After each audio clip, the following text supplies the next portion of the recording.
उत्तराखंड में तेज बारिश जारी है। आज तड़के से यानी कि सुबह सवेरे से ही लगातार बारिश जारी है। उत्तराखंड के कई जिले बारिश की वजह से प्रभावित हुए हैं। ये बड़ी जानकारी इस वक्त हम आपको दे रहे हैं, जहां पर बागेश्वर, चमोली, उत्तरकाशी, देहरादून, टिहरी, रुद्रप्रयाग, अल्मोड़ा, इन सभी जगहों पर बारिश जारी है। गढ़वाल से लेकर कुमाऊं तक तेज बारिश हो रही है।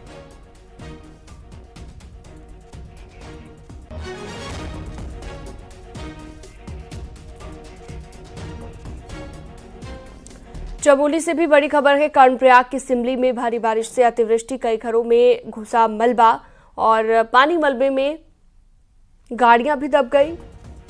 कल देर रात तक बारिश के बाद क्षेत्र में अतिवृष्टि हुई। किसी भी प्रकार की जनहानि की सूचना अब तक नहीं है और प्रशासन की टीम नुकसान का आकलन करेगी।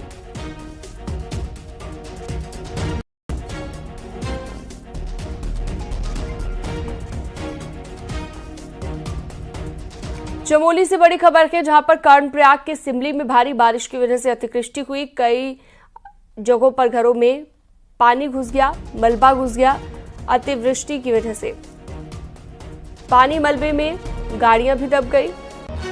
किसी प्रकार की जनहानि की अभी तक सूचना नहीं है। नितिन सेमवाल हमारे साथ लाइव जुड़ चुके हैं इस पर ज्यादा जानकारी और अपडेट के साथ। नितिन, जरा बताइए कि क्या है चमोली में इस वक्त हालात। बताया जा रहा है कि अतिवृष्टि की वजह से बहुत ज्यादा दिक्कतें लोगों को आ रही हैं और जैसे कि आपके पीछे भी हम देख पा रहे हैं कि बहुत तेज बारिश इस वक्त हो रही है। जी, निश्चित रूप से अगर बात करें तो चमोली में कल देर रात से लगातार बारिश हो रही है और बारिश से एक और जहां सड़क मार्ग बाधित है तो वहीं कर्णप्रयाग के सिमली में भारी अतिवृष्टि होने से वहां पे नुकसान हुआ है। कई घरों में पानी और मलबा घुस गया है, गाड़ियां वहां पे दबी हुई हैं और जो सड़क मार्ग है वो भी वहां पे बाधित है। सिमली से जो थराली की तरफ जो सड़क मार्ग जाता है वो बाधित हो चुका है। इसके अलावा लगातार हो रही बारिश से गुलाबकोटी, नंदप्रयाग और छिनका और पागल नाला के आसपास जितने भी बद्रीनाथ राष्ट्रीय राजमार्ग के जो महत्वपूर्ण पॉइंट है जहां लगातार मलबा गिरने से मार्ग बाधित हो रहा था, वहां पे मार्ग बाधित है और लगातार बारिश की वजह से अभी तक मार्ग को सुचारू करने का काम भी शुरू नहीं हो पाया है। अभी अगले 24 से 36 घंटों की बात करें तो पहाड़ों में इसी तरीके से मौसम बदल सकता है। मौसम विभाग पहले ही पूर्वानुमान जता चुका है तो कई जगहों पर भारी बारिश की चेतावनी भी है। अगर चमोली की बात करें तो जो थराली का क्षेत्र है, जो पोखरी का क्षेत्र है, गैरसैंण और कर्णप्रयाग के जो इलाके हैं, इन सभी विकास खंडों में देर रात से लगातार तेज मूसलाधार बारिश हो रही है और ग्रामीण इलाकों को जो जोड़ने वाली सड़कें हैं वो भी कई जगहों पर बाधित है। आधा दर्जन से अधिक सड़कें बताई जा रही है कि बाधित चल रही है, जहां पर मलबा आने की वजह से जो सड़कें हैं वो बाधित है। तहसील मुख्यालय से सभी गांवों का संपर्क ख्याल कटा हुआ है। प्रशासन का कहना है कि सभी जगहों पर राहत बचाव कार्य किए जाएंगे। जहां जहां भी नुकसान हुआ है नुकसान का आकलन किया जाएगा और जो तहसील प्रशासन की टीम है उनको मौके पर भेजा जाएगा। जो वहां पे तहसीलदार हैं या एसडीएम हैं उनको भी तत्काल मौके पर भेजने के निर्देश भी चमोली के जिलाधिकारी हिमांशु खुराना ने दिए हैं। जी नितिन, बहुत शुक्रिया, आपने विस्तार से जानकारी दी। बागेश्वर के कांडा क्षेत्र में जोशीमठ जैसे हालात बन रहे हैं। घर, आंगन और खेत खलिहान लगातार दरक रहे हैं। कुछ लोग तो गांव छोड़कर चले गए हैं। एक रिपोर्ट आपको दिखाते हैं।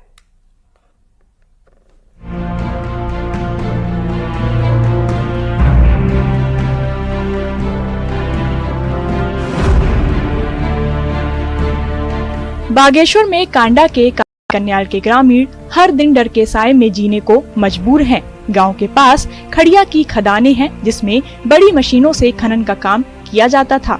लोगों का आरोप है कि खनन के काम से उनके घरों में दरारें पड़ी हैं और बारिश में दरारें और चौड़ी हो रही हैं। इलाका मतलब जाने वाला है, झुकाव हो गया। अन्नपूर्णा से लेके नीचे बजीना तक जो गधेरा है वहां तक ये जगह झुक रही है। कई हर घरों में दरारें, कोई बोलता भी है तो कोई सुनने को तैयार नहीं है। बस 2009 से अगर आप मेरे कागज देखेंगे तो मैंने हर कापी की फोटो से रखी हुई है। हम तो डर के साए में जी रहे मैडम और ये जो है जमीन हमारी लगातार बहती रह रही है। आप पहले से ऐसा होता तो हम यहाँ पर मकान ही क्यों बनाते। जब से खड़िया खान खुली है, जब से ये मशीनें चली, इसी की वजह से ये दरारें पड़ी हैं और इसीलिए जमीन बैठ रही है, हर साल बैठती है। कांडा में खड़िया खनन का काम अभी बंद है, लेकिन पहले हुए काम जैसे प्राचीन कालिका मंदिर भी खतरे की जद में है। गांव वालों का कहना है कि गांव के हालात के बारे में कई बार प्रशासन को जानकारी दी गई, लेकिन कोई सुनवाई नहीं हुई। वहीं प्रशासन सर्वे के बाद काम करने की बात कर रहा है। सुरक्षा के दृष्टिगत उस क्षेत्र में माइनिंग को बंद करा दिया गया है और वर्तमान में भी माइनिंग बंद ही है। और क्योंकि मकान में जो दरारें आ रही हैं उसकी हम दोबारा से जांच करा रहे हैं भूगर्भ वालों से कि दरारें बढ़ रही हैं, कम हो रही हैं। तो जैसी जांच रिपोर्ट आएगी उसी के अनुरूप आगे कार्रवाई होगी। कांडा में खड़िया खनन की वजह से लोगों के घरों में बड़ी बड़ी दरारें आई हैं। इसके साथ ही खेतों में भूस्खलन भी हो रहा है। ऐसे में गांव वाले खौफ के साए में रहने को मजबूर हैं। न्यूज़ 18 के लिए बागेश्वर से सुष्मिता थापा की रिपोर्ट।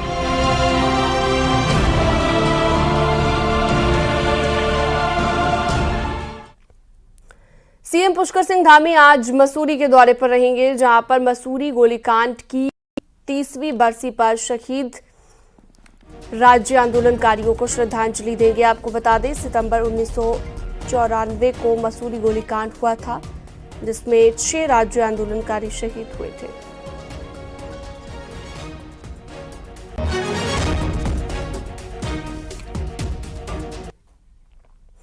उत्तराखंड में ठोस भू कानून और मूल निवास प्रमाण पत्र का मुद्दा गरमाता जा रहा है। रविवार को ग्रीष्मकालीन राजधानी गैरसैंण में यूकेडी समेत विभिन्न संगठनों ने प्रदर्शन किया, तो अस्थायी राजधानी देहरादून में बीजेपी और कांग्रेस के बीच एक बार फिर जुबानी जंग छिड़ गई है।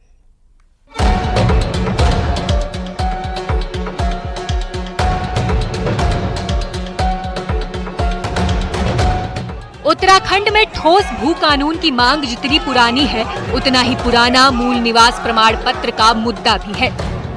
उत्तराखंड में मूल निवास प्रमाण पत्र की जगह स्थायी निवास प्रमाण पत्र दिया जाता है। उत्तराखंड में लंबे समय से हिमाचल की तर्ज पर ठोस भू कानून बनाने की मांग उठ रही है। आंदोलनकारी इसके लिए बीजेपी और कांग्रेस दोनों दलों को जिम्मेदार ठहरा रहे हैं। उनका कहना है कि दोनों ही मुद्दों पर स्पष्ट नीति न होने के कारण प्रदेश के जल, जंगल, जमीन पर बाहरी लोगों का कब्जा होता जा रहा है। रविवार को गैरसैंण में धरना प्रदर्शन और रैली निकालकर विरोध जताया गया और हमने मांग करी है कि अविलंब उत्तराखंड के परिस्थिति को देखते हुए सरकार सख्त भू कानून लागू करे, मूल निवास लागू करे और राजधानी गैरसैंण घोषित करे, क्योंकि यदि ये नहीं होगा तो उत्तराखंड के साथ में बहुत बड़ा धोखा हो रहा है। ये जमीनें बाहर से आने वाले माफिया उन जमीनों को कब्जा कर रहे हैं। लोग समझ चुके हैं, जो मूल निवासी यहाँ के हैं उनकी नौकरियों पर कब्जे हो रहे हैं। लोगों का सपना था अपनी राजधानी गैरसैंण होगी, वो सपना भी आज अधूरा है। धरना प्रदर्शन भले ही गैरसैंण में हुआ हो, लेकिन सियासत देहरादून में भी गर्म रही। कांग्रेस ने कहा कि मूल निवास और भू कानून जैसे ज्वलंत मुद्दों पर कोई ठोस नीति न बना पाने के लिए बीजेपी जिम्मेदार है, तो बीजेपी ने पलटवार कर कांग्रेस को ही समस्या की असली जड़ बता दिया। लेकिन वर्तमान भारतीय जनता पार्टी की सरकार ने ओपन फॉर ऑल करके, सबके लिए खोलकर भू कानून समाप्त करके निश्चित रूप से इस राज्य के मूल निवास करने वाले लोगों के भावनाओं पर कुठाराघात करने का काम किया। हमारी मांग है कि हिमाचल से भी कठोर भू कानून यहाँ पर लागू होना चाहिए। कांग्रेस इस पर प्रदर्शन नहीं कर रही है, कांग्रेस इस प्रदर्शन में घुस रही है। कांग्रेस चाहती है कि उस मुद्दे को लपक के फिर आगे चल के चुनाव में उसका इस्तेमाल करें, नहीं तो इस पर तो पूरा जो हमारा यूथ है और क्षेत्र के लोग हैं वो आंदोलित है। आपने देहरादून में भी एक मानेगी उसका दृश्य देखा है।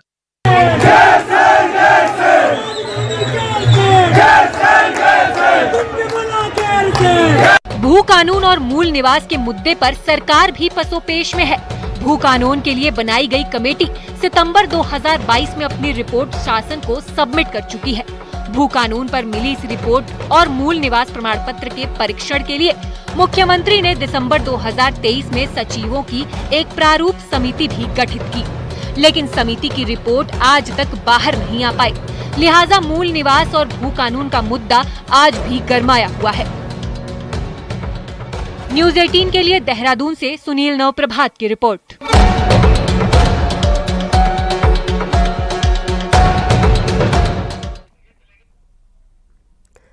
सोमवती अमावस्या पर आज श्रद्धालु गंगा में आस्था की डुबकी लगा रखे हैं। सोमवती अमावस्या के अवसर पर गंगा नदी में स्नान करते हैं और उसके बाद पितरों के लिए जल से तर्पण करते हैं। तर्पण करने से पितर प्रसन्न होते हैं, पितर खुश हो जाते हैं तो पितृ दोष दूर होता है। आपको बता दें, सोमवती अमावस्या का पावन पर्व शिव योग में है। इस दिन स्नान और दान करने से पुण्य की प्राप्ति होती है। हर की पैड़ी पर गंगा स्नान के लिए श्रद्धालु पहुंच रहे हैं। सोमवती अमावस्या पुलिस प्रशासन ने किए सुरक्षा के इंतजाम। मेला जोन को 14 जोन और 39 सेक्टर में बांटा गया है। पुलकित एक बार फिर हमारे साथ लाइव जुड़ चुके हैं इस खबर पर ज्यादा जानकारी के साथ। पुलकित, जरा दिखाइए हर की पैड़ी पर किस तरह की रौनक है आज, क्योंकि आज सोमवती अमावस्या पर गंगा स्नान का खास महत्व है।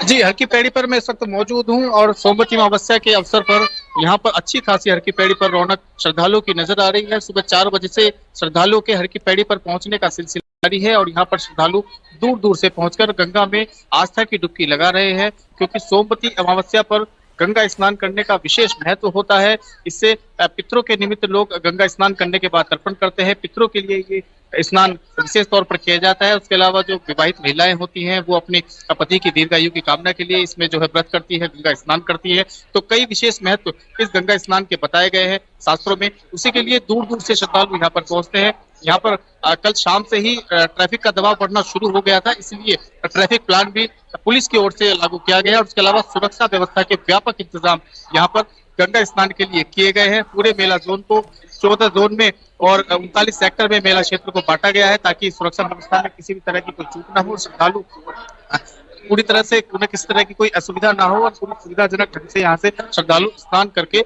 लौट सके। सुबह 4 बजे से श्रद्धालुओं के स्नान करने का सिलसिला यहाँ पर जारी है, क्योंकि सोमवती अमावस्या पर स्नान करने से जो है विशेष पुण्य फल की प्राप्ति होती है। इसी पुण्य को कमाने के लिए जो श्रद्धालु है वो दूर दूर से यहाँ पर पहुंच रहे हैं और किसी भी तरह की जो सुरक्षा व्यवस्था के जो इंतजाम है, अच्छी खासी संख्या में यहाँ पर पुलिस बल की तैनाती यहाँ पर की गई है। पीएससी के जवान यहाँ पर लगाए गए हैं, डॉग स्क्वाड यहाँ पर लगाया गया है। उसके अलावा जल पुलिस के जवानों की तैनाती की गई है, क्योंकि देखने में आता है कि अक्सर गंगा स्नान करने के दौरान जब बहुत ज्यादा भीड़भाड़ होती है गंगा घाटों पर, तो कुछ श्रद्धालु जो है वो लापरवाही बरतते हैं और गंगा में डूबने लगते हैं। तो उनको बचाने के लिए जो यहाँ पर जल पुलिस के जवानों की तैनाती यहाँ पर की गई है। तो स्नान यहाँ पर बहुत ही अच्छे ढंग से सुबह से चल रहा है और श्रद्धालु भी पूरे मजे आनंद के साथ यहाँ पर गंगा में स्नान कर रहे हैं और पूरी तरह से पुण्य की डुबकी यहाँ पर लगा रहे हैं। ठीक है, बहुत शुक्रिया पुलकित आपका तमाम जानकारी के लिए। आगे बढ़ते हैं और अगली खबर की बात करते हैं। उत्तरकाशी में बड़कोट के कृष्ण गांव के पास कई बार तेंदुआ दिखने से क्षेत्र में दहशत का माहौल है।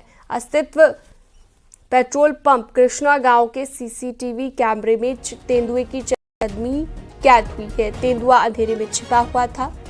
पेट्रोल पंप कर्मी कुछ देर पहले ही कमरे में जाता है और उसके जाते ही तेंदुआ सीसीटीवी में नजर आया।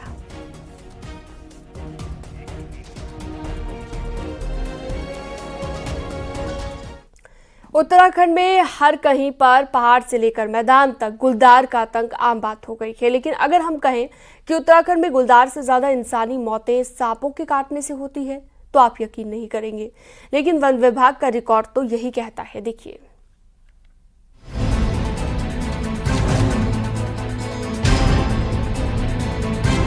उत्तराखंड में गुलदार, हाथी, भालू जैसे जंगली जानवरों का आतंक आम बात है, लेकिन इनसे भी ज्यादा खतरनाक साबित हो रहे हैं सांप।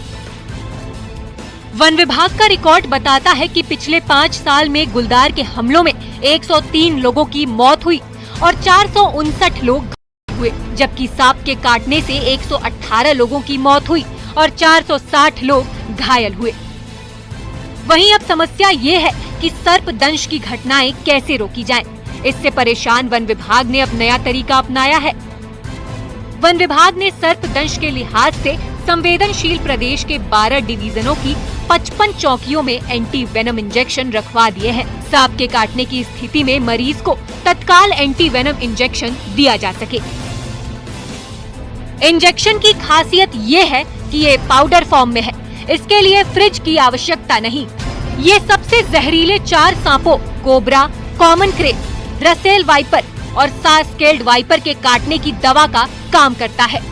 उत्तराखंड में इन्हीं 4 सांपों के काटने से सबसे ज्यादा मौतें होती हैं।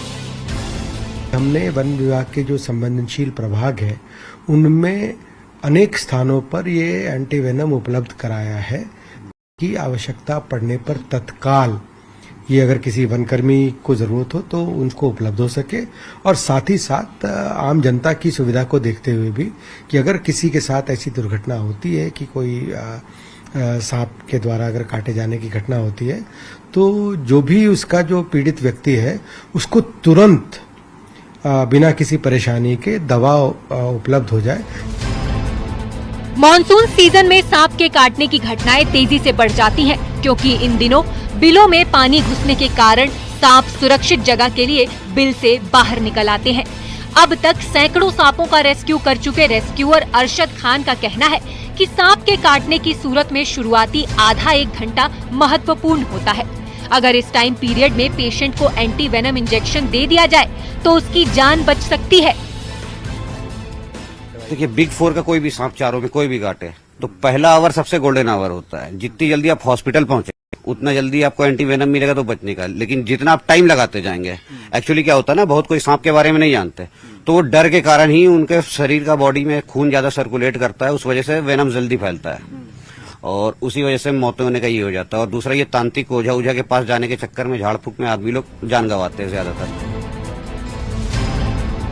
उत्तराखंड में 2021 और 2022 2 ऐसे साल रहे जब सांप के काटने से सबसे ज्यादा 30 लोगों की मौत हुई और 234 लोग घायल हुए। इस साल भी अभी तक 14 लोगों की सांप के काटने से मौत हो चुकी है। लिहाजा इस मौसम में खास तौर पर सतर्क रहें। अस्पताल दूर होने की स्थिति में सांप के काटने की घटना होने पर नजदीकी फॉरेस्ट चौकी से मदद ले सकते हैं। न्यूज़ 18 के लिए देहरादून से सुनील नवप्रभात की रिपोर्ट।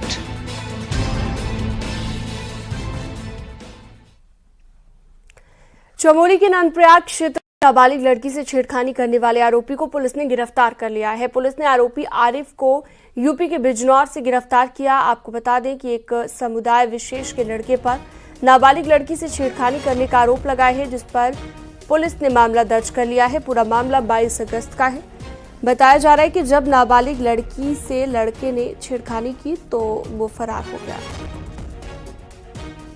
घर वालों को जब इस घटना के बारे में पता चला तो उन्होंने शनिवार को थाना नंदा नगर में लिखित शिकायत दर्ज कराई। सीएम धामी ने मामले में सख्ती के आदेश दिए हैं, जिसके फौरन बाद एक्शन हुआ और आरोपी की गिरफ्तारी हुई।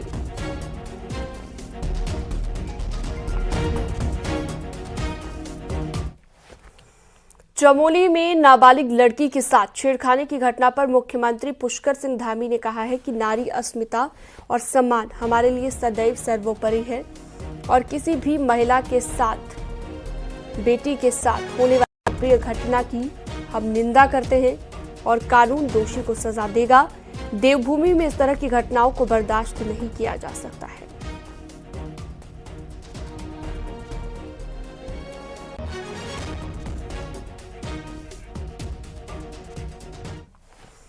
बीजेपी नेता और नैनीताल दुग्ध संघ के अध्यक्ष मुकेश बोरा पर बड़ा आरोप लगा है। मुकेश बोरा के खिलाफ एक महिला ने यौन शोषण का मुकदमा दर्ज कराया।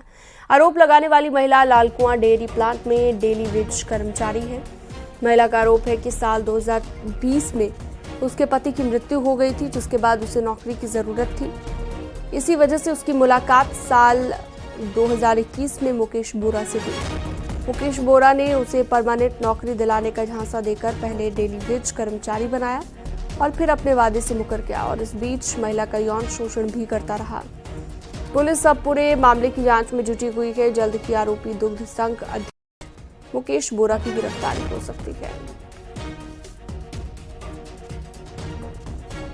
हस्बैंड एक्सपायर हो गए थे तो मुझे नौकरी की जरूरत थी बच्चों की वजह से, क्योंकि मेरे बच्चे बहुत छोटे छोटे हैं, तो उनके पालन पोषण के लिए मुझे जाहिर सी बात है चाहिए था कुछ भरण पोषण कैसे हो। तो उस सिलसिले में मैं इनके पास गई 2021 में। मेरी यहाँ इन्होंने कामगार के लिए मतलब यहाँ मैं उसमें लगी कॉन्ट्रैक्ट बेसिस पे। उसके बाद धीरे धीरे ये मेरे साथ नज़दीकियाँ बढ़ाने लग गई, ये वो सब चीज़ें जो भी चली। तो फिर उसके बाद धीरे धीरे इन्होंने इतना मुझे परेशान, इतना टॉर्चर करने लग गए, इतना कर रहा कि मतलब मेरा शारीरिक मानसिक दोनों तरीके से मेरा शोषण हुआ है। बस लालकुआ थाने में एक महिला के द्वारा शिकायत दी थी, जिसमें मुकेश बोरा नाम के व्यक्ति द्वारा बलात्कार करने और उसको धमकाने का मामला संज्ञान में आया था। इसमें पुलिस ने एफआईआर रजिस्टर कर लिए और जो महिला की शिकायत उसके हिसाब से विवेचना शुरू हो गई। जैसे विवेचना में तथ्य आएंगे उसके हिसाब से पुलिस आगे कार्रवाई करेगी।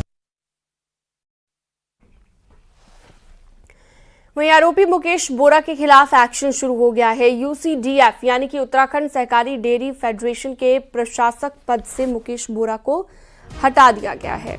मुकेश बोरा पर डेयरी प्लांट में काम करने वाली महिला ने यौन शोषण के आरोप लगाए हैं और पुलिस मामले की जांच पड़ताल में जुटी हुई है।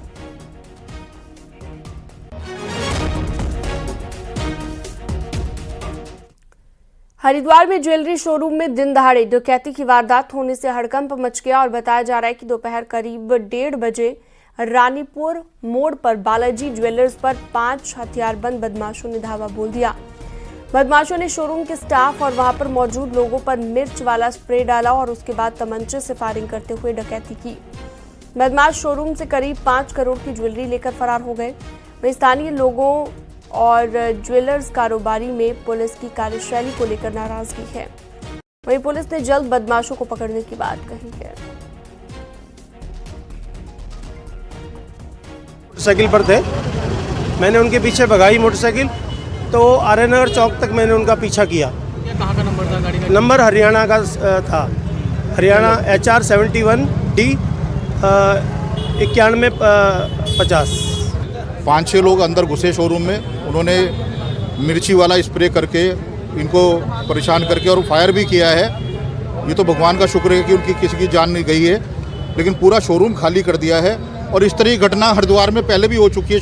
एक डकैती की घटना हुई है जिसमें 5 हथियारबंद लोगों द्वारा यहाँ पर आके एक ज्वेलरी शॉप में उसके डकैती की घटना करी है, जिसमें करीब 5 करोड़ के आसपास जो अभी ओनर्स द्वारा बताया गया है डकैती की गई है। उसका भी हम लोग और वेयरबाउट्स पता लगा रहे हैं और जल्दी ही इसमें हम लोगों के द्वारा इस पर कार्रवाई करी जाएगी, सख्त कार्रवाई इसमें की जाएगी। उत्तरकाशी से बड़ी खबर आ रही है। यमुनोत्री हाईवे डाबरकोट के पास पहाड़ी से मलबा और पत्थर आने से बंद हो गया है। हाईवे पर सुबह से फंसे हुए हैं यात्री। लोनोवी NH की मशीन मौके पर मौजूद है।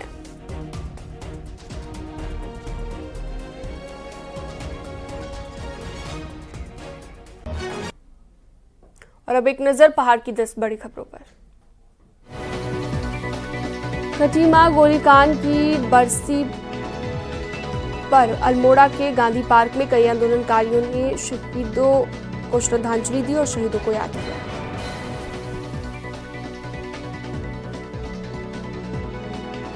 टिहरी में खटीमा गोलीकांड की 30वीं बरसी पर नई टिहरी युद्ध स्मारक पर राज्य आंदोलनकारियों ने शहीदों को श्रद्धांजलि दी और राज्य हित में अपने कर्तव्यों का ईमानदारी से पालन करने का संकल्प लिया।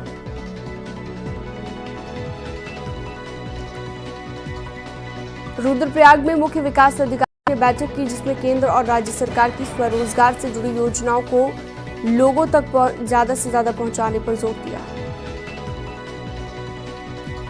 टिहरी में बीजेपी सदस्यता अभियान संयुक्त मोर्चा कार्यशाला का आयोजन हुआ, जिसमें प्रदेश उपाध्यक्ष कुलदीप कुमार और महिला मोर्चे की प्रदेश महामंत्री गीता रावत ने शिरकत की। टिहरी में कंपनी के कर्मचारियों ने प्रदर्शन किया और ठेकेदार पर मनमानी करने का आरोप लगाया।